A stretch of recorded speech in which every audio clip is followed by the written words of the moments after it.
या देवी सर्वभूतेषु मातृरूपेण संस्थिता नमस्तस्यै नमस्तस्यै नमस्तस्यै नमो नमः। इसके पूर्व दुर्गा सप्तशती पर क्रमशः 3 वीडियो प्रसारित हो चुके हैं और उनको यदि आपने सुना होगा तो बहुत सारे रहस्य सामने आ चुके होंगे। यह अंतिम वीडियो होगा जिसमें 5वें अध्याय से लेकर के 13 अध्याय तक के संदेश संक्षिप्त में दर्शाए जाएंगे। 5वें अध्याय से लेकर के 11वें अध्याय तक तमाम राक्षसों का वध देवी के द्वारा दिखाया गया है। उनमें शुंभ, निशुंभ, रक्तबीज, धूम्रलोचन, चिक्षुर, द्विविद ऐसे अनेक महाबली राक्षस हैं जिनका वध महाकाली के द्वारा, दुर्गा देवी के द्वारा दर्शाए गए, जिसकी ओर मैंने बार बार संकेत किया कि ये ऐतिहासिक घटनाओं के साथ साथ हमारे अंदर भी घटने वाली सारी घटनाएं हैं। जो घटनाएं बाहर होती हैं, कभी इतिहास में हुई हैं, वे ही हमारे अंदर भी घटित होती हैं, आज भी घटित हो रही हैं और भविष्य में भी घटित होगी। यह देवासुर संग्राम, कौरव पांडव का रण, राम रावण का युद्ध, कंस और कृष्ण का युद्ध हो चुका ऐसा नहीं है, यह हो रहा है और आगे भी होता रहेगा। तो अब 5वें अध्याय से लेकर के 13वें अध्याय तक में आए संक्षिप्त संदेशों का, मार्मिक बिंदुओं का हम लोग विचार करेंगे। 5वें अध्याय में एक महत्वपूर्ण बिंदु हमारी बहन बेटियों के लिए, जब शुंभ और निशुंभ देवी के पास प्रणय निवेदन का प्रस्ताव भेजते हैं तो देवी उनसे एक बात कहती हैं। वे दूतों से कहती हैं कि जा कर के कह देना कि मैं उनकी पटरानी तो बन जाती, लेकिन मैंने अज्ञानता में एक प्रतिज्ञा कर रखी है कि जो मांग जयति संग्रामे, जो में दर्प विपोहति, जो में प्रतिबलोलोके, समय भरता भविष्यति। जो युद्ध में मुझे जीतेगा, जो मेरे गर्व का नाश कर देगा और जो मेरे समान योद्धा होगा, उसी के साथ मैं विवाह कर सकती हूँ। यह मेरी शर्त है। तो जो इस शर्त को मानेगा उसके साथ उसकी पटरानी मैं बन जाऊंगी। और जब दूतों ने आकर के यह कहा तो सिंह निसिंह क्रोधित हो गए और अपने तमाम सेनापतियों के साथ युद्ध में उतर गए। परिणाम उनके विनाश से संपन्न हुआ। कहानी के विस्तार पर हमको नहीं जाना है, हमको कहानी के संदेशों पर, मर्म पर विचार करना है। हमारी बहनें और बेटियां यदि इस वीडियो को सुन रही हैं तो दुर्गा जी के इस संकल्प को, जो प्रकारांतर से आप ही हैं, वे दूसरी नहीं हैं, आप ही उनकी शक्ति स्वरूपा हैं, आप ही कभी की सभ्या हैं, आप ही कभी की पार्वती हैं, आप ही कभी की सीता हैं, आप ही कभी की देवहूति हैं, आप ही कभी की सावित्री हो। तो दुर्गा जी ने जो संकल्प किया, हमारी बहन बेटियों को भी वैसा दृढ़ निश्चय करके अपने कर्तव्य के प्रति, अपने धर्म के प्रति, अपनी संस्कृति के प्रति सजग रहने की शिक्षा इस कहानी से मिलती है। कैसी थी दुर्गा देवी की संकल्प शक्ति, जिन्होंने एक राक्षस को ललकार दिया कि आओ मुझसे युद्ध करो और युद्ध में यदि पराजित कर सको तो मुझे स्वीकार करो। कैसी थी सीता जिसने लंका में बैठ करके रावण को ललकारा। सठ सूने हरियाणव मोही, अधम नीलज लाज नहीं तो ही। सोचो, एक लंका के सम्राट को अकेली सीता फटकार रही। अधम, निर्लज, तुमने मुझे असहाय अवस्था में देख करके जब मेरे पति नहीं थे तो चोरी चोरी मेरा अपहरण किया और अपनी वीरता का बखान कर रहे हो, मुझे रानी बनाना चाहते हो। तो यह आत्मबल उन बेटियों के पास कहाँ से आया? यही हमारी संस्कृति है, यही हमारे धर्म की समृद्ध परंपरा है। हमारी बहन बेटियों को इस पर विचार करके अपनी संकल्प शक्ति बढ़ानी चाहिए। कैसी थी पार्वती जिन्होंने परीक्षा के लिए आए सप्तर्षियों से स्पष्ट कहा कि जन्म कोटि लगी रगर हमारी, वरं शंभु न तो रहूं कुंवारी। क्या ऐसा दृढ़ संकल्पवान आप नहीं बन सकती हो? तुम तुच्छे स्वार्थों के लिए, क्षणिक भोगों के लिए क्यों अपनी प्रतिष्ठा दांव पर लगा देती हो? क्यों अपना सर्वनाश कर डालती हो? क्यों अपनी आत्महत्याएं करवा लेती हो? तो बहनों और बेटियों, प्रथम संदेश 5वें अध्याय में आए कहानी के द्वारा यही है। और अब इसके बाद आगे जब हम बढ़ते हैं तो एक अत्यंत ही व्यवहारिक, धार्मिक एवं आध्यात्मिक संदेश हमें स्वयं दुर्गा देवी द्वारा प्राप्त होता है। उन्होंने देवताओं से एक मार्मिक बात कही कि तुम एकाग्र चित्त होकर मेरा स्तवन करो।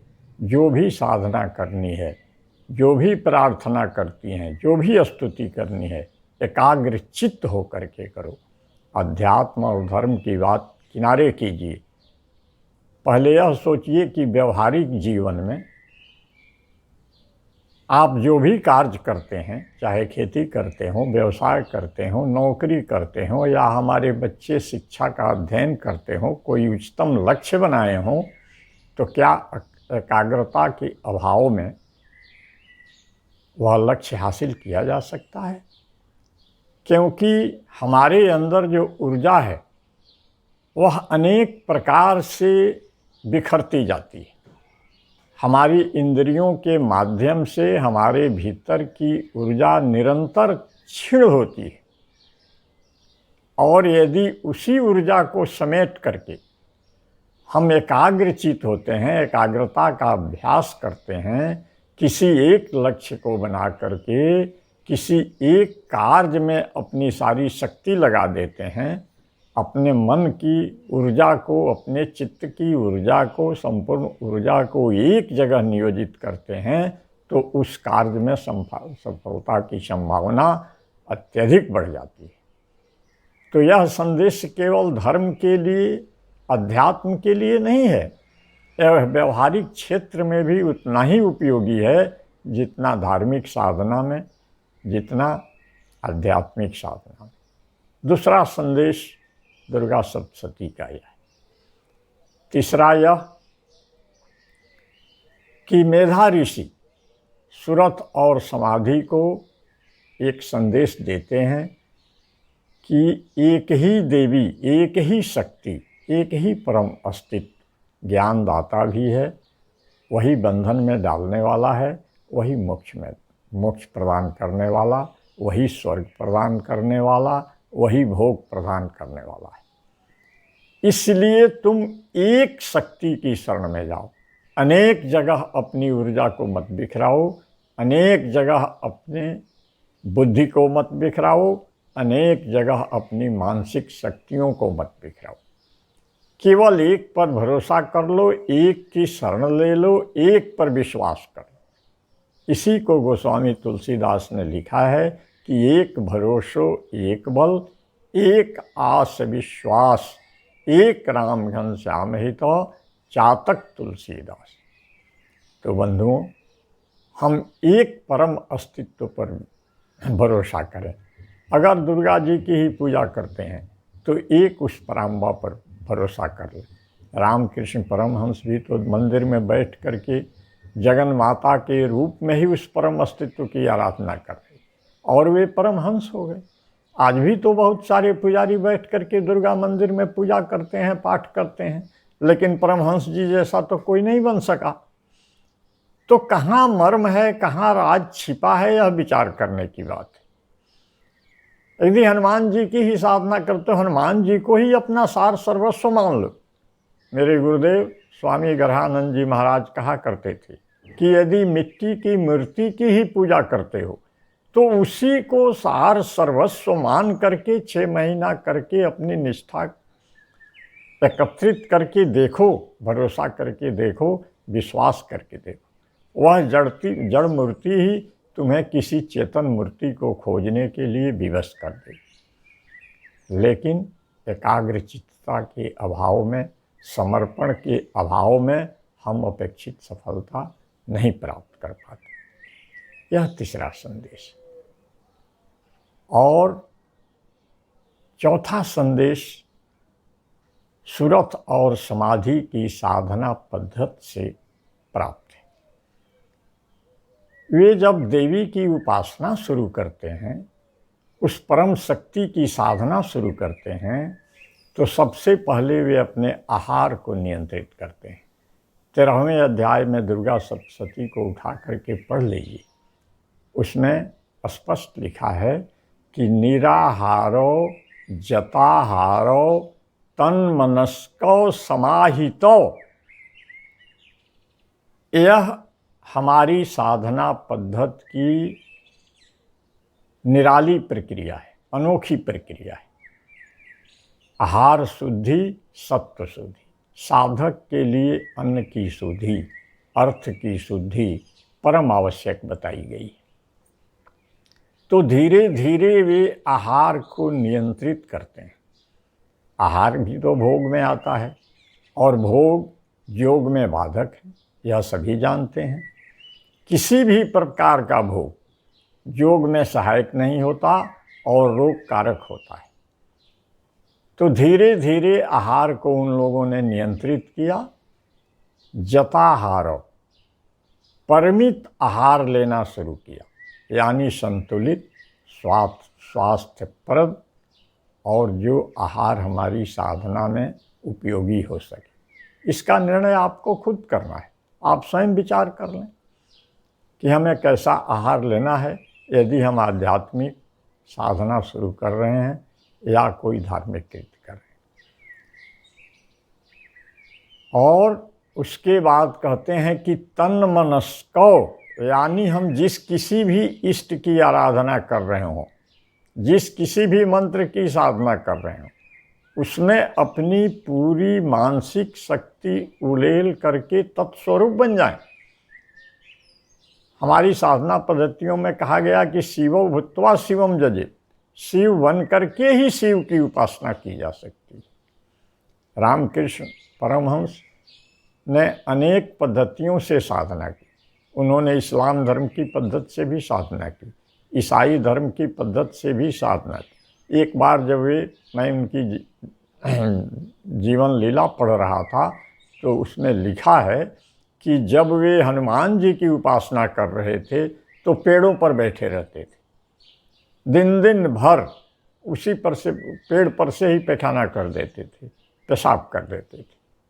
यह उनकी अनूठी साधना पद्धति थी। समाहितो, यानी उसमें अपने को पूर्ण रूप से डुबो दो, खपा दो, अपनी सारी शक्तियों को लगा दो, नियोजित कर दो, तब जा कर के कहीं सफलता मिलेगी। तो बंधुओं, ये 4 मार्मिक संदेश हमें 5वें अध्याय से लेकर 13वें अध्याय तक प्राप्त होते हैं और इन्हें समझ करके ही दुर्गा सप्तशती का पारायण करना, देवी की साधना करना हमारे जीवन में सफलता ला सकता है, हमारे जीवन को सुंदर बना सकता है, उपयोगी बना सकता है। धन्यवाद।